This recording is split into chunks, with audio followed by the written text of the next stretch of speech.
مش للدرجات. انا مش هموت نفسي عشان اجيب استرويد وما اعملش حاجه للمستقبل. في ناس معايا في مصر انا قلت لهم يبطلوا. عجمان مش بطوله عالم، فينوس مش بطوله عالم، الفجيره مش بطولة عالم. انت واحد ما بتحبش الاسترويد وتهاجم الناس بتاعة الاسترويد. اول ما بتلاقي الناس بتاعة الاسترويد دي بتطلع تجري تتصور معاهم، سيبكم.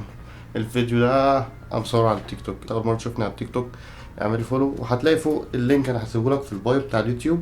خش على الشانل عندي هتلاقي الفيديوهات اللي انا كنت بعملها، بس ده اول واحد انا منزله على التيك توك. فلو اول مرة تشوفني خش اعملي فولو واطلع شوف لينك اليوتيوب هتلاقي في الفيديوز بتاعتي. قبل ما ابدا بس انا مش بتكلم في الحاجه دي بدافع عنها عشان باخدها او عشان بحبها او عشان انا متمسك بيها. انا بتكلم بواقعيه، الحاجه دي موجوده وهتفضل موجوده وهي اللعبه طلعت بيها. فانا ما ينفعش اجي دلوقتي اجتزئها واقول لك انا حاجه هخترع حاجه جديده. هي اللعبه كده، وانا من ساعه ما عرفتها كده ومن ساعه ما اتنشأت هي معتمده على حاجه معينه لازم تعملها. فاللي ظهر الفتره الاخيره الموضوع بتاع الناس الطبيعيه دي، انا ما عنديش مشكله. انت كواحد بتقول ان انا عايز العب طبيعي ومش عايز اخد حاجه، تمام، على عيني وعلى راسي، بس ما تزنقش نفسك بقى في المجال اللي هو اصلا محتاج الحاجه دي وانت جاي تفتكس فيه وتقول ان انا هغيره وفجاه تبدا تذم في اللي احنا بنعمله. انا مش بقول كده تاني عشان انا بدافع عن الحاجه اللي بعملها، بس احنا بنتكلم في حاجه بالعقل. هي اللعبه مبنيه على كده. انت بقى جاي مش عاجبك الحاجه بتاعتها، العب لنفسك. مش لازم انك انت تقعد تطلع والناس دي وحشه والناس دي مش عارف ايه. والموضوع زاد وكتر. اول رد هتقول ما هو انت بقى في دلوقتي متوشه للطبيعيين وبقى في ناس بتلعب طبيعي وكل الكلام ده. معظم الموجودين على السوشيال ميديا بيقولوا ان هم طبيعي مش طبيعي، وفي ناس منهم بيستخدموا الجي اتش على اساس كده يعني هو بيرضى ضميره ان انا كده مش باخد استرويد، ده جي اتش بس. لان في ناس فعلا اجسامها ما تنفعش انك تقول عليها طبيعي، حتى لو انت جيناتك فيها الطفره، لو انت حاجه يعني حاجه مميزه بين الناس كلها، فبرضه انت مش هينفع توصل للمستوى ده طبيعي. طبيعي ليه مستوى معين واخره في الغالب بيبقى فيزيك. علشان كلمة الطبيعي يكسب الناس بتقولها دي، بيكسب تالت بيكسب رابع لما بيطلع زي ما شفنا كده مطوشة دبي السنة اللي فاتت وفيزيك. يعني انت بتكسب رابع فيزيك وبتطلع تقول الطبيعي يكسب، فهو ده المكسب بالنسبه لك. فكل واحد بيلعب لهدفه. انا ده بالنسبه لي مش مكسب، انا عايز اوصل لحاجه معينه ومش هتوصل غير بالطريقه دي. فده مش طموحي ان انا اطلع فيزيك مثلا او ان انا العب في وزن معين او كده، لا، انا وزني مختلف، وضع مختلف، فلازم ان انا العب بشكل يلائم الفئه اللي انا عايزها. فهي ملهاش غير طريقه واحده، بودي بيلدينج ملوش غير سكه واحده. اللي انتوا بقى بتعملوه ده انتوا بتحاولوا تتحايلوا على اللعبه ان انا ازنق نفسي وادخل كاتيجوري جديد في اللعبه. ومعظم المطوشه دي فاكرين الماتش اللي انا اتكلمت عنه بتاع الناس الطبيعيين اللي كان هيتعمل في اسكندريه اول مره، وعملت فيديو وقلت ان مفيش حاجه اسمها بطولات طبيعيه وان هما مش بيعملوا اختبارات. وفعلا الماتش اتلعب وما عملوش اختبار اساسا، وكل اللي لعبوا كانوا بهرمونات. والمشكله ان انا جالي ناس بعد الفيديو ده كلهم عايزين ياخدوا استرويد ونطلع بيه في الماتش، حتى في التحليل ما يبانش، التحليل ما يبانش في انك انت بتاخد استرويد. ودي حاجه انا بعرف اعملها، يعني دي حاجه احنا بنعرف نعملها، معظم المدربين بيعرفوا يعملوها. انا ممكن اديك سايكل عادي وما تبانش في التحاليل، هعرف اطلعك منها وما تبانش في التحاليل وهتطلع طبيعي وكل حاجه.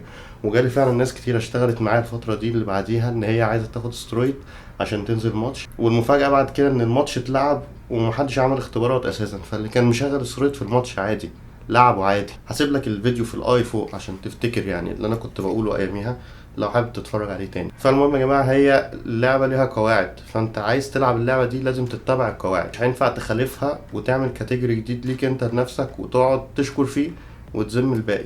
من الاخر المطوشه الخاصه دي معظمها بتبقى سبوبه. انا اقول لك ليه، ان انت دي كاتيجوري من الناس مهما كان فئه، وممكن تبقى فئه كبيره لان في العادي في كل الاتحادات او في كل حتى لو محترفين فئه الفيزيك كبيره، فئه الفيزيك عددها اكبر من البادي بيلدينج الكلاسيك. فانا همي في الاول وفي الاخر المكسب. فانا لو انا بكسب من بتوع الفيزيك في اللي هم العادي اللي هي المطوشه العاديه بتاعت المحترفين والاي في بي ليج، فلو انا بكسب منهم، طب ما انا ادخل كاتيجوري تاني كمان اجذب الناس اللي هي مش عايزه تاخد استرويد اصلا، اللي هو اي حد بيبقى مفكر ان هو عنده 6 لاكس فهو ينفع يلعب، واشجعه واقنعه بكده بحيث ان انا الم اشتراكات اكتر.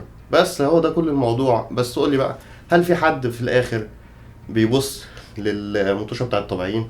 هل فيها سبونسر؟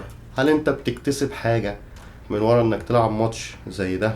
لا، لان مفيش سبونسر هيجي يديك سبونسر على ماتش طبيعيين، عشان ما نضحكش على بعض. اختصار للكلام، انا مش باهم حد، بس عايز تلعب طبيعي العب لنفسك. مش لازم تخش في جو التحضير بتاع الماتش وتبهدل نفسك وتحضر مثلا، لان انت برضو بتخش في ان انت بتقطع كارب. مش عارف، انا شفت ناس بتحمل ببيبسي يعني في حد كان بيلعب ماتش كان جايب بيبسي بيحمل بيها، كان جايب بيبسي 2 لتر بيحمل بيها. فاحنا بنشوف حاجات غريبه يعني في المطوشه دي. واي حد بيطلع يقول لك انا هدعم وهعمل ماتش مش عارف ايه، من الاخر هو الفئة دي موجودة وناسها ممكن يبقوا أكتر من الناس اللي يعني الاسترويد والجي اتش والحاجات دي مكلفة، فالناس دي تحضيرها أخف، الناس دي تحضيرها فلوسه أقل، فهتلاقي فيها أكتر عايزة تشارك في الموضوع ده، فاحنا ايه ندخلهم ونلم فلوسهم.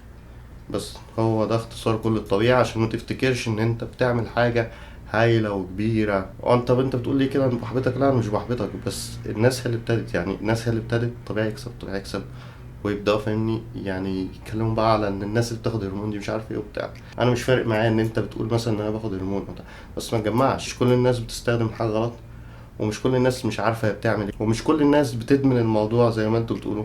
في ناس بتبطل عادي جدا. انا في فيديو اللي فات كنت قال ان انا في رمضان بطلت كل حاجة عادي، يعني ما كنتش قاعد بهرش في جسمي يعني وعامل مشكلة وادوني الاسترويد تاني عادي. بل بالعكس، انا لولا ان انا عملت الفيديو اللي فات انا حاسس دلوقتي ان انا ملتزم ان انا اتمرن. انا لو عليا انا داخل الموضوع اصلا متضايق، يعني انا مش شايل هم تاني التمرين وشايل هم بتاع، لسه ما دخلتش في المود، ولسه حتى مش عارف اكل كويس عشان كنت عامل ابديت صح كام اسبوع. انا لسه مش عارف اكل كويس، رجعت شويه من وزني بس لسه حتى مش عارف اكل كويس، ولسه بقى شايل هم. يا جماعه ان انت بتحضر وبتاخد الحاجات دي بيبقى هم، مش الادمان زي ما الناس بتصوره. لما حد بيجي يقول لي انا عايز اخد هرمون، بص في الغالب في الطبيعي لو انت جاي لي اونلاين عشان اكون صريح خلاص، يعني انا عارف ان انت مقتنع وانت جاي تاخد، فانا ما بتكلمش مع الناس دي كتير. انما لما حد بيجي لي في الحقيقه وبيقول لي اخد هرمون ولا ما اخدش، ده قرارك مش قراري انا. وانا لو قعدت اقنعك 50 سنه انك ما تاخدش فانت هتاخد، ولو قعدت اقول لك خد وانت مش عايز تاخد مش هتاخد. تمام؟ فما حد بيجي يسالني اخد ولا لا، انا بقول له لا، مش عشان جو المثاليه اللي الناس اللي على السوشيال ميديا عايشه عليه، بس انا عارف ان هو هم ودوامه فلوس، ومش كل الناس بتتحمل صرفه. في ناس معايا في مصر انا قلت لهم يبطلوا، يعني في ناس اللي هو هيبدا يشتغل شغلتين علشان يوفر مصاريف التجهيز وكده. يا جماعه مش للدرجات، يعني مش هموت نفسي عشان اجيب استرويد وما اعملش حاجه للمستقبل. فانا ضد الفكره دي، بعيد طبعا عن الخطر والحاجات دي اللي احنا بنتكلم عليها في العادي، دي معروفه، بس انا بتكلم كمان من ناحيه الفلوس. يعني انت مش هتتحمل انك تاخد سايكل، فملهاش لازمه. ما تحملش على نفسك ماديا وتتزنق. انا ضد ان انت تستلف علشان تجيب استرويد. في ناس بتستلف عشان تكمل التجهيز والسايكل بتاعتها، فمش للدرجه دي. يعني قادر تحضر حضر، قادر تجيب المدعمات والحاجات بتاعة التنظيف ماشي. مش هتقدر تعمل تحاليل، مش هتقدر تجيب المدعمات، ما تخش السايكل. حاجة كمان بالنسبة للمطوشة اللي اتلعبت بتاع دبي، عجمان مش بطولة عالم، بينوس مش بطولة عالم، الفوجيرة مش بطولة عالم. مش كل البطولات اللي بتتعمل بطولة عالم. بطولة العالم كانت بتبقى في اسبانيا تقريبا، السنة دي اتلعبت في ايران او هتتلعب في ايران، او السنة الجاية في ايران، انا مش متأكد بالظبط، لان السنة اللي بعدها السعودية اللي هتاخدها، يعني هتلعب في ايران وبعدها السعودية. هما دي بطولات العالم، بتبقى مرة واحدة في السنة في دولة، وفي الغالب بتبقى في اسبانيا. يعني انما انا كل واحد بيطلع ياخد ميدالية، انا خدت تالت عالم واخدت اول عالم واخدت مش عارف اول عالم ايه. بس يا جماعة يعني مش كده يا جماعة، يعني احنا والله انا بلعب وما بنزلش صور اصلا الماتش اللي انا لعبتها. اعرف ناس والله محترفين معايا، مش يعني ما بيطلعوش يتكلموا يقولوا احنا كسبنا ماتش محترفين، يعني محدش بيعمل كده. يعني انت بتسمع عنك بتعبك ومجهودك، انما مش ان انا اقعد اطلع اقول كلام كذب، اقعد اكذب على الناس واقول لهم انا اخد اول، يعني عشان محدش يقول انت غيران. يعني انا بلعب، يعني انا بلعب وكسبان السنه دي عادي. يعني انا جايب تاني السنه دي في ماتش عندنا، فمش لازم بقى ان انا اطلع فاهمني ان انا جبت تاني وبتاع. خلاص يا جماعه، يعني انا حسيت ان انا برضو ده ما كانش راضيني فاهمني، او الماتش اللي انا لعبته لا لسه في متوشه احسن تتلعب، فما عشان كده يعني ما فرحتش. او انا فرحان ماشي، بس مش هطلع بقى عايشه على الناس وان انا اجمد واحد في الدنيا وان انا مكسر الدنيا وان انا باخد اول عالم. فملهاش لازمه يا جماعه وجع الدماغ ده. يعني البني ادم لما بيبقى كويس بيتعرف من شغله ومجهوده، مش محتاج يطلع يقول ان انا كويس. كل شويه يفكر الناس ان انا كويس، قد ايه انا ناجح، قد ايه انا معايا فلوس، قد ايه انا معايا عربيات. انت مش محتاج كل ده.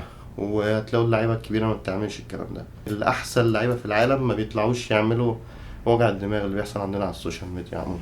انا الكورس بتاعي لسه شغال، عشان لو انا بكمل من الفيديو اللي فات، السايكل لسه شغاله. مرضت، جالي الزكام، تعبت اصلا يعني، والاكل مش مظبوط، بس ما علينا. يعني بدات ارجع شويه وزن تاني، ودينا مكملين ونشوف هنوصل ليه. احاول اعمل ابديت تاني على الانستجرام، بس انا ما بحبش اتصور كتير. انا مش من الناس، يعني شوفوا انتوا هما بيكسبوا الماتش مثلا يطلعوا فيه رابع ويتصوروا هما قلعين فاهمني. في حاجه، يعني انت واحد ما بتحبش الاسترويد وبتهاجم الناس بتاعه الاسترويد، اول ما بتلاقي الناس بتاعه الاسترويد دي بتطلع تجري تتصور معاهم، والبيج رامي هو بيشوفني وهاني رامبود وهو بيشيك عليا. طب يعني الناس دي هي رعاة الاسترويد يعني في العالم كله. يعني انت بتجري عليهم ليه طالما الناس دي وحشه؟ يعني الناس دي وحشه، انت المفروض اصلا ما تصورش معاهم. دول بيشجعوك على الاسترويدات والحاجات دي، يعني المفروض ما تروحش تصور معاهم اساسا.